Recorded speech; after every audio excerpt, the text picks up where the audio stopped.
Hali gani mwanafamilia wa channel tupendwa hii hapa ya Kileo Media. Kama ndo mara kwa kwanza, basi usisahau kusubscribe, kulike, kushare pamoja na kucomment. Bwana Mama Amina ameweza kufunguka vitu vingi na akisema kwamba wananionea mimi, sio yule ambaye niliyokuwa kwenye ile video ambayo inayosambaa huko mitandaoni, na mimi binafsi naumizwa kwa hiki kitu ambacho kinachoendelea kwa sasa. Lakini nataka nikwambie kitu kimoja, kuna mambo mengi ambayo yanayoendelea katika maisha ya Mama Amina.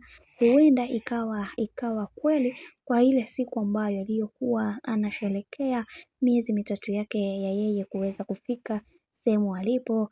Huenda ikawa amechezewa mchezo mkubwa ambao hata yeye mwenyewe hakuweza kuuelewa.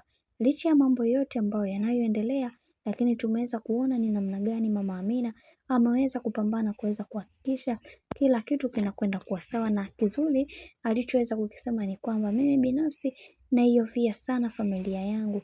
Je, nitaishije bila wao, na pia wakiona hiyo klipu watanifikiriaje? Kiukweli hili ndio jambo ambalo nimekaa nikilifikiria mara kadha wa kadha, lakini ninaamini katika hili Mungu atasimama nami na kila kitu kitakuwa sawa, kwani nimeshachoshwa na hizi drama ambazo zinazoendelea.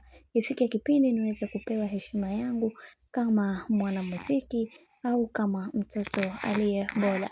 Na tumeweza kuona baadhi ya watu wengi waliweza kusisitiza na kusema kwamba kiukweli tunatakiwa kuweza kujifunza kutokana na haya yote ambayo yanayoendelea, kwa sababu tunaona kabisa kuna namna fulani hivi Mama Amina anaonewa kwa haya yanayoendelea.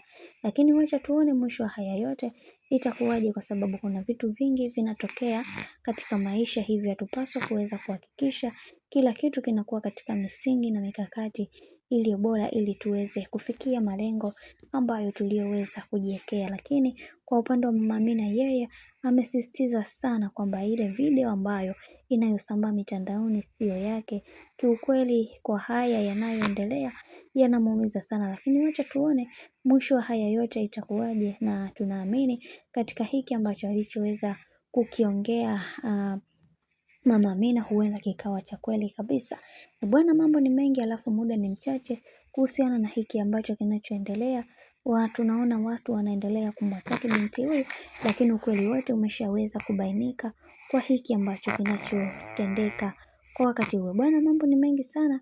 Mimi naomba nikusihi kitu kimoja, kama ndo mara kwa kwanza, basi usisahau kusubscribe, kulike, kushare pamoja na kucomment, kwani ukifanya hivyo utakuwa umejiweka katika nafasi nzuri ya wewe kuweza kuenjoy na kufurahi pia katika channel tupendwa hii hapa ya Kileo Media.